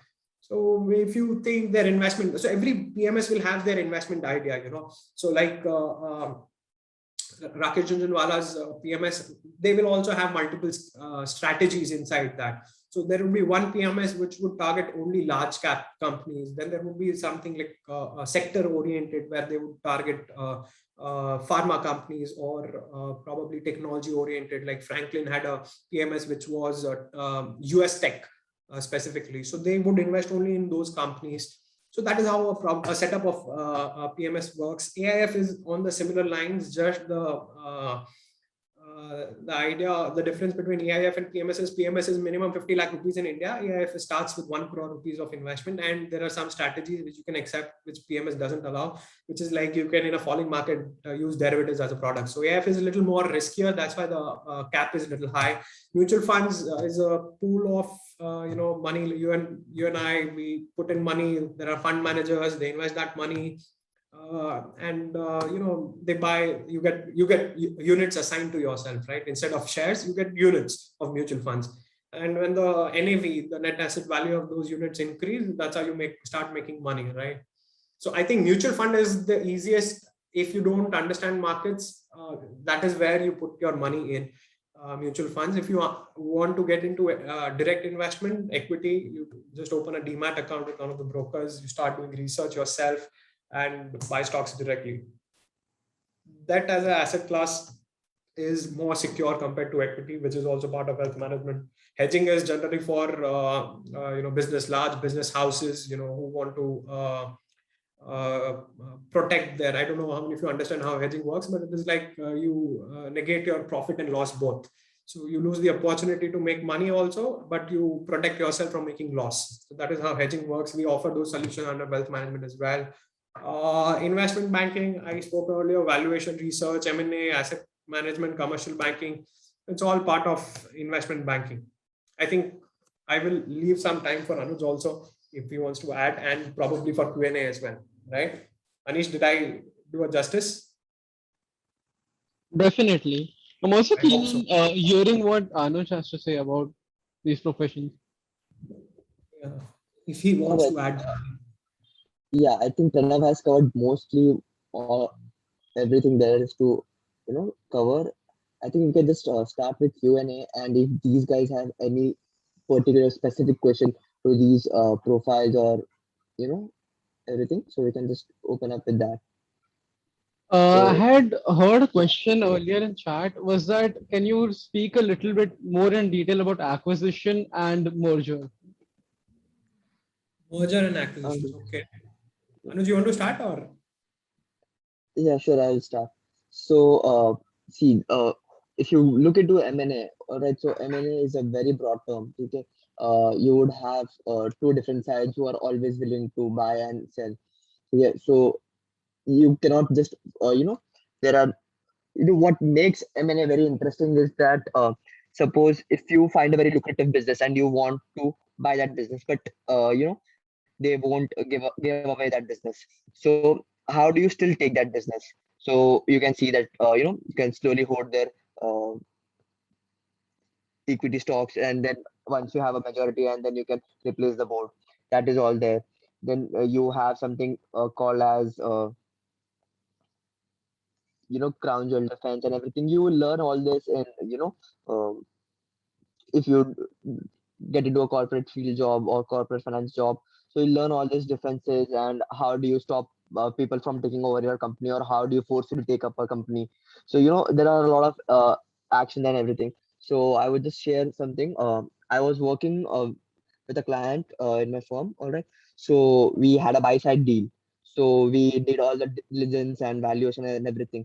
So we came up with a valuation of around 3 million, and the company which got that offer just overbid us with around $6 million, and they had a very strategic planning with them.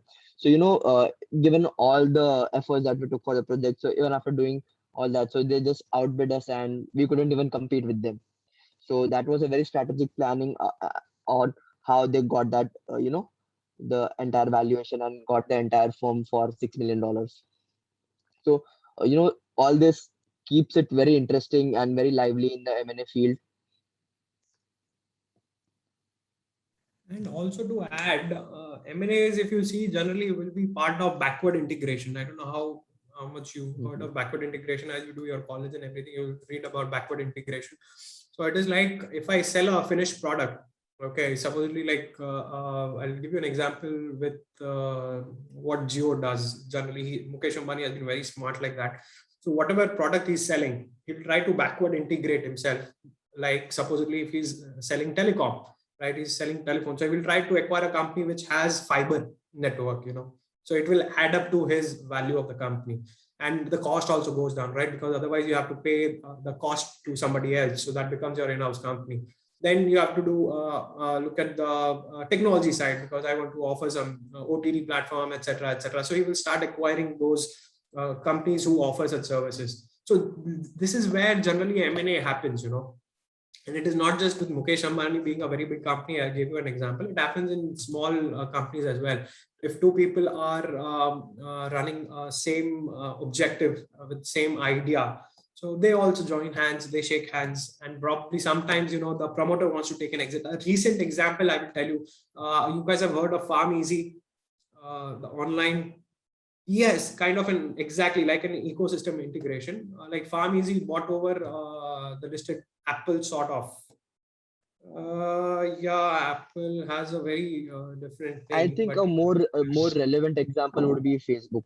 So if you see, like what if you see, they took over Instagram and made it a part of the Facebook community. So now there is a time that you cannot go without Instagram.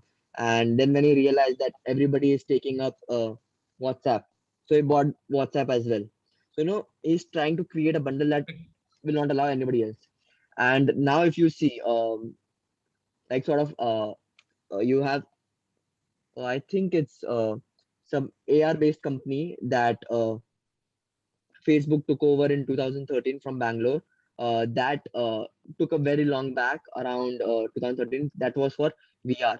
And I think now it is that company which is giving you all those filters and everything. So taking up those strategic acquisitions in the past have made them what they are today. So you pick up small tech companies, like you pick up like Apple took Shazam and everything. So you take up all these small companies and then you integrate into your product, and that is how you sell to the customer. And it makes very in a like your customers would not leave your product and switch to anything else.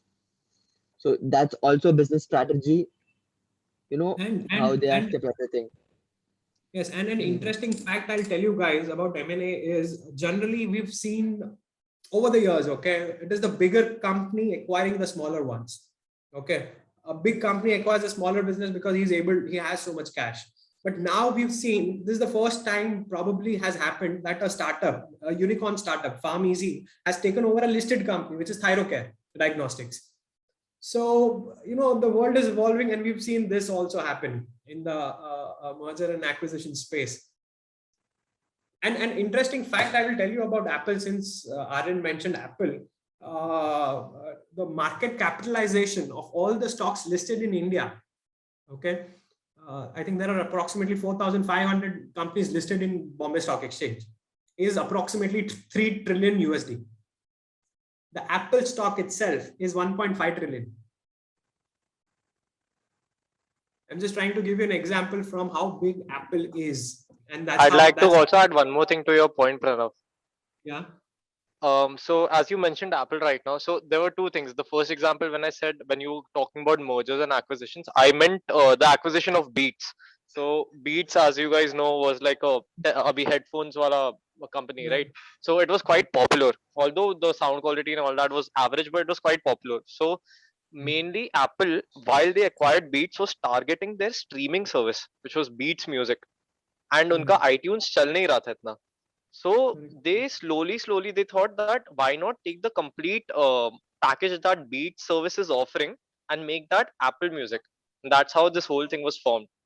So I think that was like kind of an example of mergers and acquisitions as you talk about it. And the second thing, when you're talking about value, there is one more interesting fact. Just the value of AirPods right now that Apple sells is more than at least 20% of the Fortune 500 companies in the world.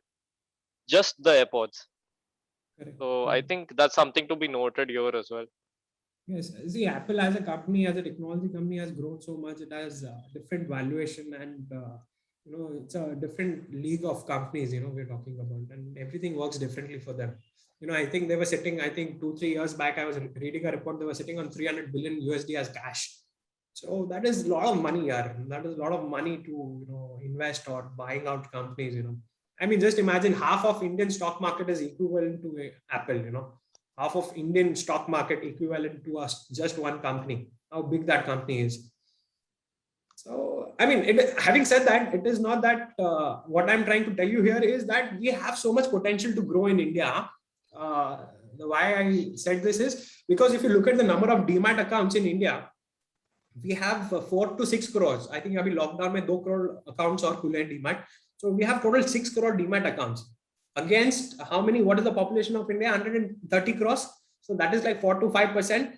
4 to 5% of people are probably investing in the stock market, right? And if you look at the ratio in US, it is before 2008, before the subprime mortgage crisis happened, it was 65%. Post that, it is today, if you see the average, it is still 50-55%. So the idea is the savings have been mobilized in US very well because they've reached more people. In India also, when you will have more savings mobilized into stock markets, the companies will grow and there is a lot of wealth to be made. The idea is that. All right. Any more questions do we have? Welcome. Yep. Financial literacy comes into play. A question I had was about the average fees in these various different of these professions that you mentioned. Like how well do they pay, or is it more again like dependent? That is, sometimes it really is a question of how the interview goes. So the boss generally decides if you take just an example also. supposedly a senior manager in India probably would be somewhere, there's a bracket always for a particular designation, that is why that bracket is. So just to give you an example, a senior manager in India would earn anything between 10 to 15 lakhs on an average in an average company. So now that depends, and it is not like a manager cannot earn more than 15 lakh rupees. So it is all a prospect of how you approach, how the interview goes, what the company wants to offer. But having said that, to give you a broader perspective, from back office to front office, the guys who would be making maximum money would be the front office guys, because they have to manage clients. Maximum money is made when you're client facing. Mid office is little less, and the salary for back office is the least because it is more of operations, the daily routine. So that is how the salary range will. Now, just to give you an example, for a back office, operations executive profile, there would start jobs from 1.5 to 2 lakh rupees also. And it would also, depending upon the company, how big the company is, MNC or just an Indian domestic company, largely, which has large, they're present in all the geographic, in the entire jurisdiction of India, or if it is just state oriented or just a city oriented. The job varies from 2 lakh rupees to 10 lakh rupees also. So it is not a thumb rule that मेरे को अगर back office का job मिलेगा तो मेरे को 2 lakh रुपए मिलेगा, ऐसा नहीं है. And same applies for front office also, or mid office. So there is no thumb rule that if I get into back office मेरे को खाली इतना ही पैसा मिलेगा. Okay, the interesting thing I would like to tell you here is, in back office, the career progression takes time. You know why? Because you need to spend significant time in an organization to show that consistently you have managed to keep the operations apt. You managed to keep the operations just perfect every year for the last 7-10 years, and then the company starts recognizing your work. Whereas in case of sales, it is a matter of one deal. Yeah, if you crack a deal worth 10,000 crores, they give you like anything here. You get bonus, you get promotion, whatever you ask, it's done, it's given to you. So that is a broad, this difference between back office and front office. Right. Since you mentioned the importance of an interview here, in both of your experiences, what are the skills that you need to get the job, let's say, in an interview? It is only pure knowledge. You got to know everything. If you're going to that company, you got to know the entire ecosystem, how that company works. If you're going to a stock exchange for an interview, you got to know every damn thing about stock markets, about all the fields there are inside a stock market. In an interview, there happens a time where you don't understand things, and it is absolutely okay also to not know something. Okay, so it is not that, but you got to know maximum. And why I'm trying to say this, how do you stay updated with everything is, if you want to work in finances, you got to read news dailies. Okay, and when I say newspapers, it specifically means finance related newspapers, not that Bombay Times that we read. It is absolute crap. The Times of India is absolute Economic crap. Times.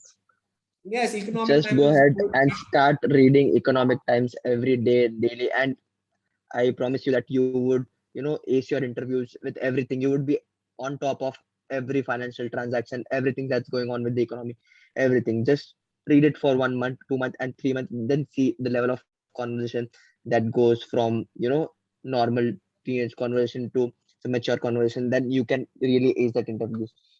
Moreover, the skills that you would, yeah. I have a little different view on Economic Times because they printed one of my deals as wrong. So we don't. So apart from Economic Times, I would say Business Standard is the best. Live Mint. Mint is, if you want to form opinions, you got to read Mint, and you got to read Business Line. It's very easy to start with the language and everything. Business Line is good. You go to Mint, and then you go to Business Standard. So these are, and it is not like you just have to read one newspaper. You got to read 2-3 newspapers, in finance, if you want to stay up to date with what is happening. And you got to read every last word of it. If you say, I read newspaper every day for 30 minutes now, boss, you're not even reading the newspaper. That bloody 10 you're pages, not even reading the pages, headlines. It takes 2-3 hours to read the entire newspaper. So you try to read as much as possible. And sometimes, what happens when you read the newspaper, you will not understand things. And it is absolutely okay. Just still read it like a shit. After 2-3 months, when you read something else, you'll be able to connect this, what you've read just now, what you read 2-3 months back. So that's how it works. You got to keep reading. Reading is something you cannot give up in finance. And I'll tell you one more thing. there is a magazine called The Economist. You got to read that. The biggest guy on this planet, say Joe Biden, or the biggest guy of any of the corporate in India or in any country who wants to stay up to date with what is happening internationally, this is only one magazine which you need to read, The Economist. It's your Bible. Every top guy reads Economist. Every top guy. Any book recommendation? I will tell you something. See, there are a lot of Warren Buffett books like The Intelligent Investor, which was started by Graham and Dodge, who started the CFA course, in fact, The Intelligent Investor and the security analysis. People consider it as a Bible because that's where it all started back then, those days. But somehow when you read it right now, you'll not be able to relate it in today's life, because back then what used to happen was the information was not available. But today with the technology, the information is now very handy. You just log on to Google and you just want to read about some stock. You can just get everything there. And those books are like just to give you an example, Warren Buffett, okay, one of his biggest achievement was buying Coca-Cola. Okay, so why and how he came to a conclusion that Coca-Cola is a good buy? Because he went to a shop. He said, every day you give me the number of caps, the glass caps, those glass bottles you have, Coca-Cola, those steel caps, you just give it to me. He added up that this is the total number of bottles this only one area sells. And then he multiplied with number of shops he has in the area in that state and then in the country. And he realized the value of Coca-Cola on stock markets is less compared to the sales they are doing. And that is when he picked up Coca-Cola. But those times were different because that time sales of Coca-Cola was not available readily to people like you and I. But today it is available. So those books are little, obsolete when people tell you that you read these books. So those books are little obsolete. I will give you a better book compared to that is you read a book of Saurabh Mukherjee, The Unusual Billionaires. That is one very good book. You come to know at least about some of the top companies in India like HDFC Bank, Axis Bank, Asian Paints, Berger Paints, Astra Poly. He's written very beautifully about the history of those companies and how those companies have compounded, over the years. You got to read The Unusual Billionaires. Then there is another book, The Masterclass with Super Investors. So that is very interesting book. You should probably read that.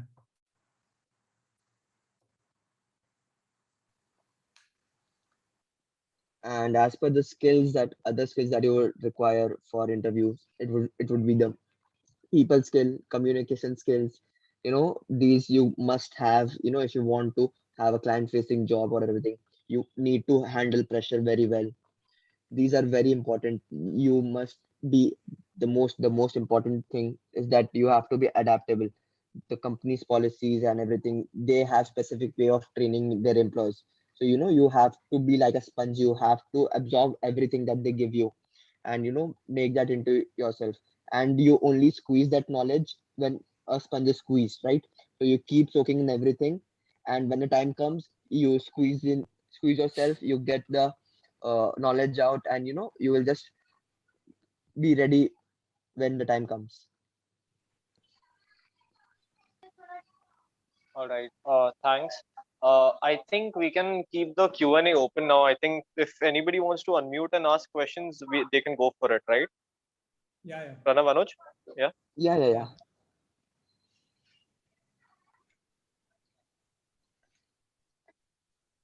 Guys, does anybody have any questions?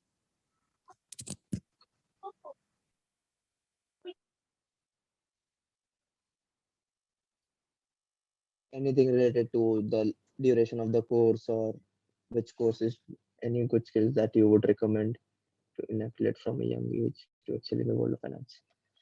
Okay.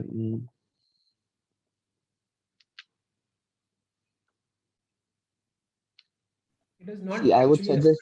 It has to be the hunger for knowledge. You've got to be really hungry to grab up something which expands the horizon of your brains. You got to read such stuff. You got to learn such things. So in finance, it is always about a person who knows more gets paid more. That hunger has to be there, yeah, I think, in finance.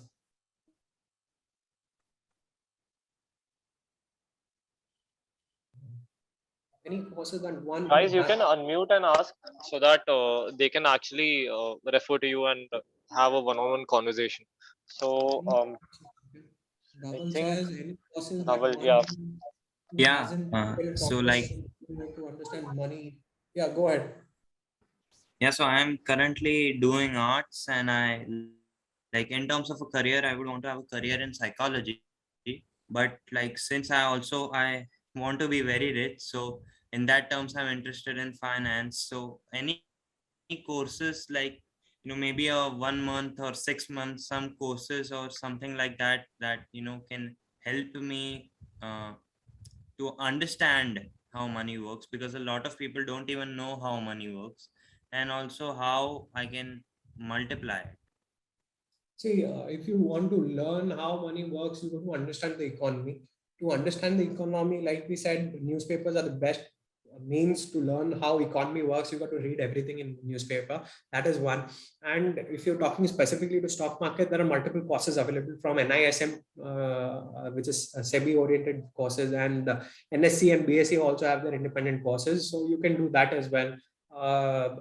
Specifically, you can look into, if you're looking from stock market perspective, you can do fundamental analysis and technical analysis. So fundamental and technical, if you understand, you'll be able to gauge more about stock markets, a particular stock, and then invest. And since you said that you are interested in psychology, but you want to make money, so I am also from that. I haven't given my background very well, but after I did my graduation as BCom, I did my MBA, and along with that, I did my fitness trainer course. I'm a certified fitness trainer from Gold Gym Fitness Institute. I studied nutrition later on from American College of Sports Medicine. I went on to specialize in weight management and later in sports nutrition as well. I studied law for 2 years. Because of work pressure, I couldn't complete my third year. So it is always about expanding your horizons. Like psychology will also give you a view in life. It is not just about money making, but you got to have multiple views in life. So if you ask me, you got to learn, yeah. You got to learn as much as possible. And stock market perspective, I think you should go to fundamental and technical from NISM or NCFM or from one of the BSA courses. I think that will do the work. Anuj, your input? Yeah, so for your psychology thing, so I had this this thing where during my MBA project, so we used to go to Twitter or anything and see, pick up any company and then see, okay, what the consumer is thinking about them, so what is their psychology about them, and depending upon that we would create we would put up codes and make an algorithm just to predict the future price of that particular stock. And and we train that over multiple months, and then we'll see that how accurate is that, how psychology actually plays a part in determining which stock would a company would buy or would a person would buy. कि अगर suppose आज Coca-Cola का है, just an action of Ronaldo putting the Coca-Cola aside, making them lose all that money. So that is also psychological if you look into that. So you can integrate your psychological studies of this behavior along with finance as well.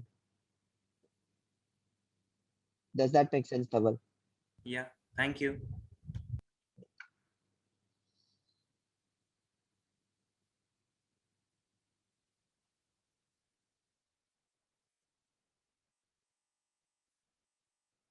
Right. So would anybody else have any questions that they would like to direct to the speakers?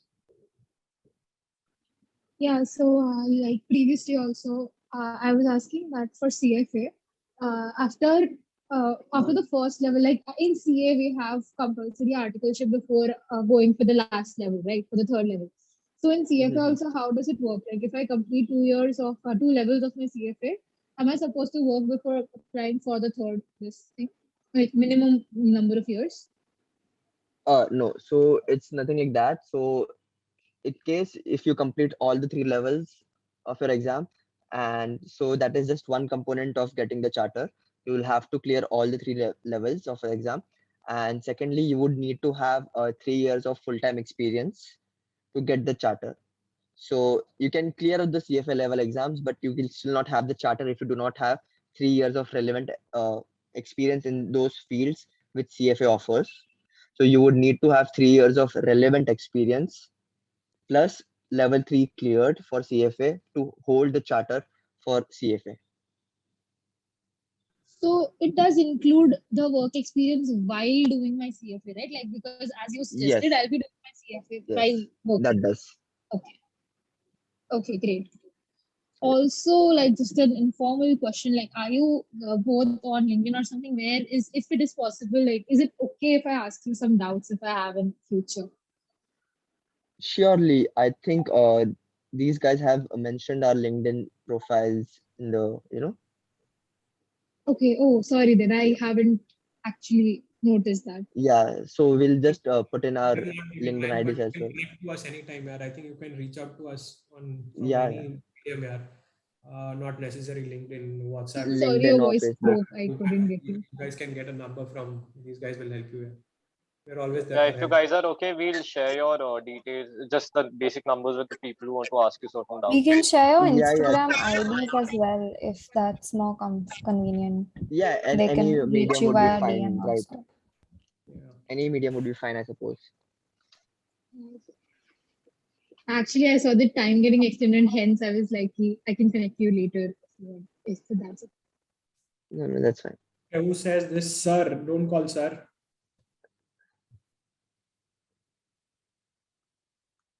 Both numbers so that I can reach out for some guidance or some mentoring. I'm not on Insta. Yeah, definitely. Aryan will put it across, or Anish will put it across. My Indian number, you guys have it, I think. Right. So Yeah, both I'll of do you are that. fine with sharing your contacts, right? Yeah, not an issue. Oh, okay, great. I'll put them in the group later after the session. Just Yeah. don't do miss call thing, huh? Like somebody was doing doodling on this. Where, please, huh? Rest is fine. All right. I think if there aren't any more questions, we can end the session. Okay. Thank you all for attending. Thank you, Anish, for being such a great moderator. Thank you to the speakers. You've been amazing. It was really very insightful. And I hope that people who've been attending this session, if they have any further queries, they can always reach out to you and you'll always be available to help them, help our juniors, obviously.